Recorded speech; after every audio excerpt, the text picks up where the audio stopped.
Oke guys, masih bersama admin dan masih dalam serial cerita Unordinary. Bagi yang baru mampir nih, bisa maraton dulu dari awal biar paham ceritanya.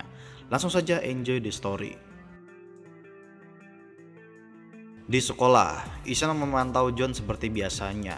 Setelah dia tahu fakta tentang John yang disembunyikan, Ishan menjadi sangat waspada dan mengantisipasi John marah dan mengulangi perbuatannya di sekolah lamanya. Dan kali ini seperti biasa, John lagi dibully orang. Raut wajahnya yang sudah lumayan marah dan menantang para pembuli itu. Tapi tiba-tiba Ishan datang dan menolongnya, menendang para pembuli itu agar tidak mengganggu John. Ishan membantu John berdiri, tapi John yang sudah tahu motif Ishan menolaknya. "Jangan sentuh gua." Ishan harus menjaga kemarahan John sampai Sarah kembali dari skorsnya. Sementara itu, Arlo bertemu Remy di taman. Mereka membicarakan banyak hal.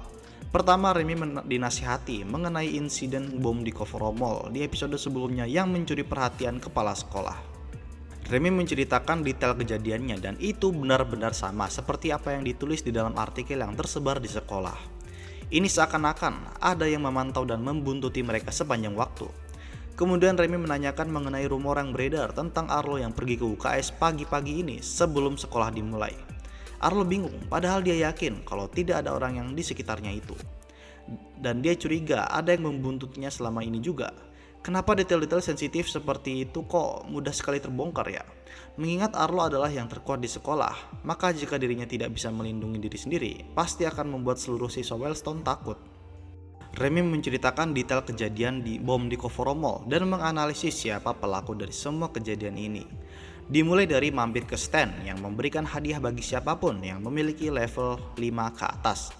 Level 5 itu berarti masuk kategori high tier. Bagi siapa yang baru belum tahu nih tentang sistem kekuatan, bisa tonton di video ada di atas pojok itu ya. Pelakunya ini menargetkan para high tier, dan di dalam boneka itu ada sebuah chip yang memancarkan sinyal untuk mendeteksi lokasi. Hal itu sama seperti boneka yang dimiliki Serafina. Dan untuk penulis artikel yang anonim itu bekerja di bawah Cecil yang juga merupakan seorang high tier. Hal ini menandakan mereka itu punya intel di setiap high tier di Wellstone. Ini juga membuat Remy curiga kalau orang yang melukai Arlo adalah mereka. Remy sangat khawatir Arlo akan mengalami hal yang sama dengan Ray, abangnya Remy ini. Ketika mengalami kejadian yang mencurigakan, kenapa nggak cerita-cerita? Remy menanyakan orang yang melukai Arlo itu siapa? Apakah itu adalah para Ember? Mendengar kata Ember, Arlo heran, apa itu Ember? Setelah mengalami kejadian ini, Arlo berniat untuk membongkarnya.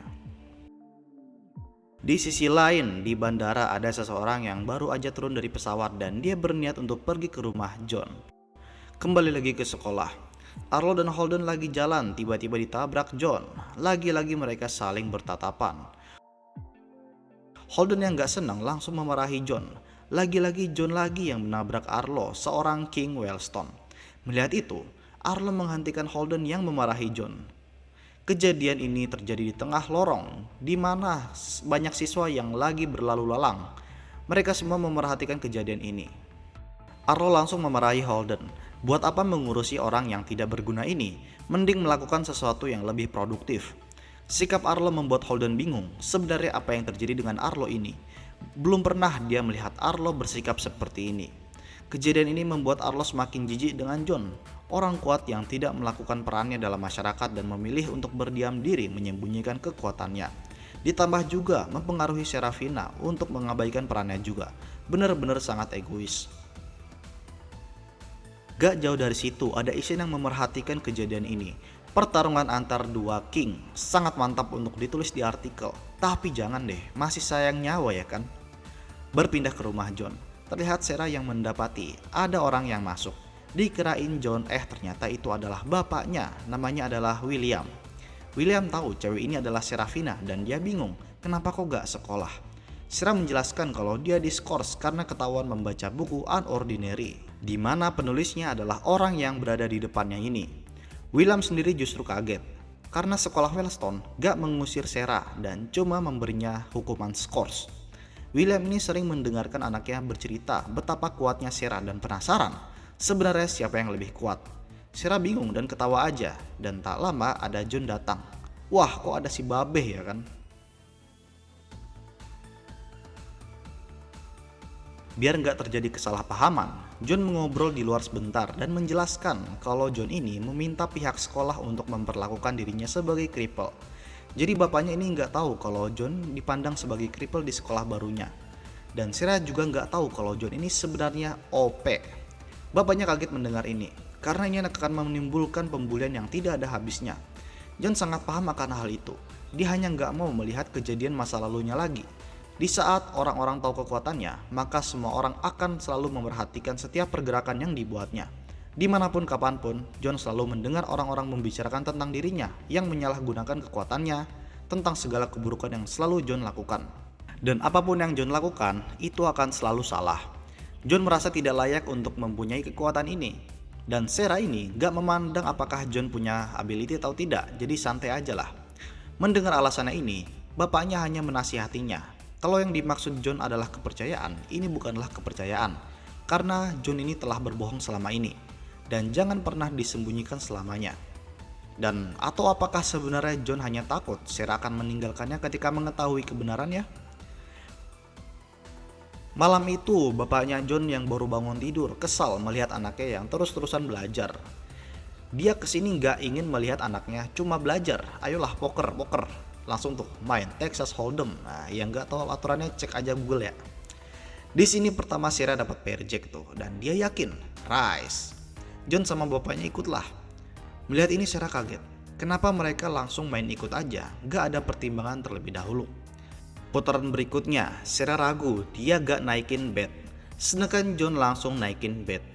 Melihat John yang dengan pedenya menaikkan bet, Sarah curiga kalau John punya kartu strike. Atau dia cuma gertak nih. Jir, susah banget dibaca nih anak. Dan bapaknya juga ikutan menaikkan bet. Sarah bingung, dia cuma punya pair jack dan takut kalau mereka punya kartu yang lebih tinggi dan akhirnya dia fold.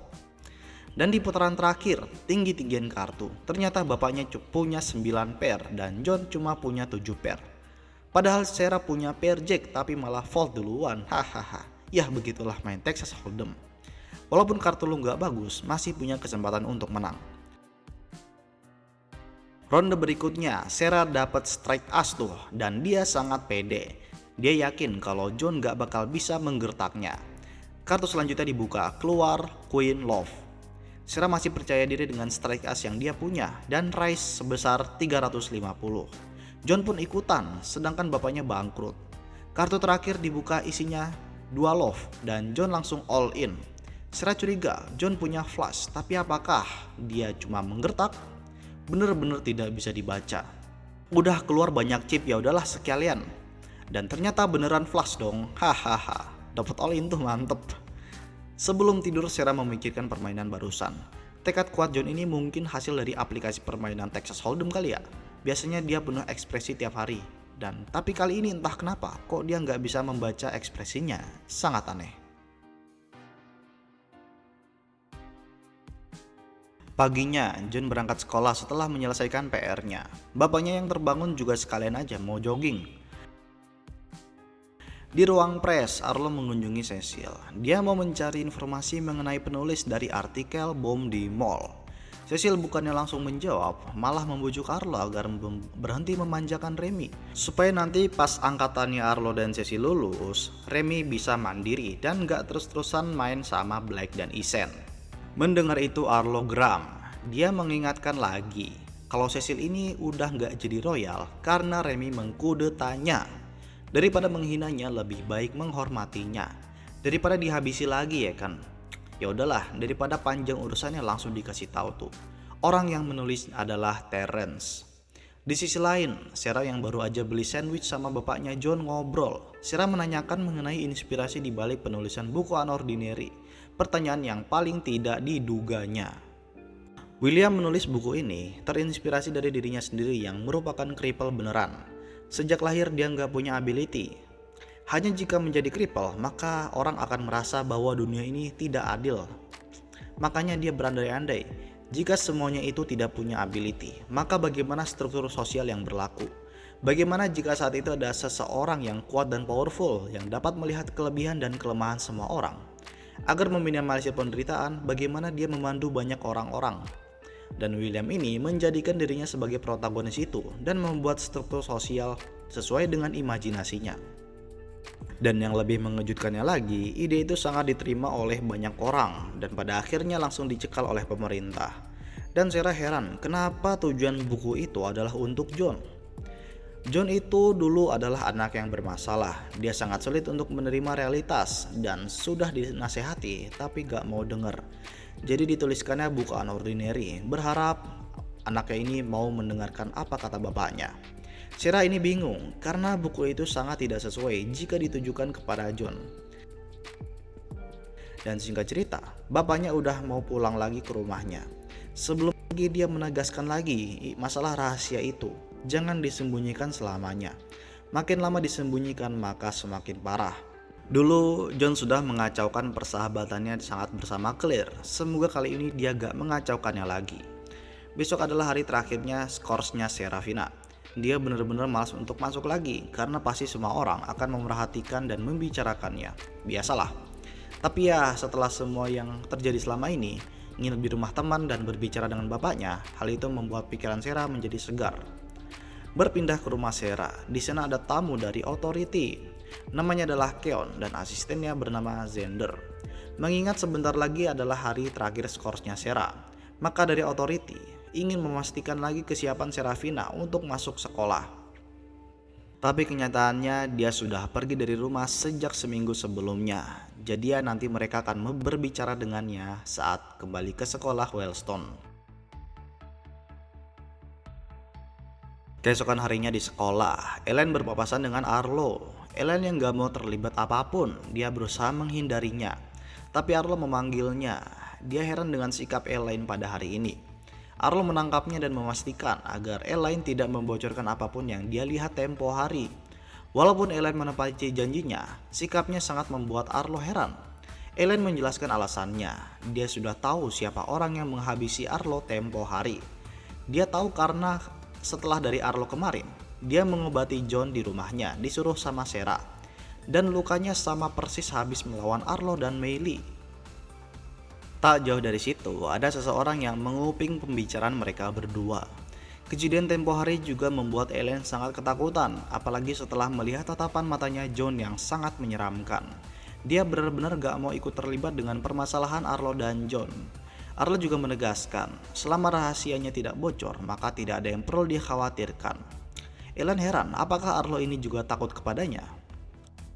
Kembali ke rumah John, terlihat Sarah sudah siap untuk kembali ke sekolah. Seluruh barang pakaiannya juga sudah rapi terpacking dengan baik. Masih ada beberapa jam, biar nggak bosan Sarah pergi keluar jalan-jalan. Seperti biasalah beli boba, dan tiba-tiba ada seorang wanita yang mengikutinya. Wanita itu memanggil Sarah dan bertanya jam berapa sekarang, karena HP-nya ketinggalan di rumah, itu alasannya. Saat mereka mengobrol, dari jauh ada seseorang yang membidiknya. Sarah heran, ada apa barusan? Setelah wanita itu pergi, Sarah melanjutkan perjalanannya ke rumah. Kejadian aneh barusan membuatnya gemeteran dan tiba-tiba ada mobil yang ingin menabraknya. Untung Sarah berhasil menghindar, tapi dia masih gemeteran. Ada yang tidak beres dengan dirinya sekarang. Dan juga barusan dia harusnya bisa menghindari mobil itu dengan mudah, tapi kenapa rasanya lebih lambat dari biasanya. Dari mobil itu keluar sekelompok orang yang khawatir dengan Sarah yang hampir tertabrak. Untuk jaga-jaga mereka mengajak Sarah pergi ke rumah sakit. Sarah menolaknya dan dari belakangnya ada seseorang yang muncul dari bawah tanah dan sebuah suntikan berisi cairan yang mencurigakan menusuknya. Setelah semuanya dihabisi, dia nggak bisa memutarbalikkan suntikan yang barusan diterimanya itu. Sarah sempat menginterogasi salah satu orang di situ, tapi ada seseorang yang menusuknya.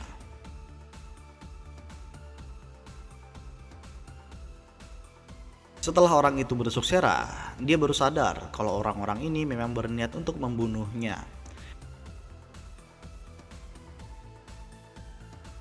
Sarah berusaha melarikan diri dari situ. Sarah menyadari cairan yang masuk lewat suntikan barusan mengganggu cara kerja ability-nya. Makanya dia nggak bisa memutarbalikkan luka suntikannya. Tapi dia masih bisa membekukan luka tusukan pisau. Ada seseorang yang berhasil lolos, tapi sebelum mengejarnya, dia sadar kalau suntikan cairan itu berdampak lebih serius. Jadi Sarah memutuskan untuk pergi dari situ. Sebenarnya siapa mereka? Apa yang mereka mau darinya? Pokoknya Sarah harus pergi dari situ sekarang juga. Dalam perjalanan banyak orang yang memerhatikannya. Seorang wanita terluka berjalan sendirian. Sarah juga sangat waspada, takutnya ada seseorang dari mereka yang berbaur di antara orang-orang normal ini. Ada orang yang mau menolong, tapi malah ditetung pisau. Pergi lu. Ya udahlah, kabur aja. Sementara itu, John baru pulang sekolah. Dia berniat membantu Sarah pindahan ke asramanya.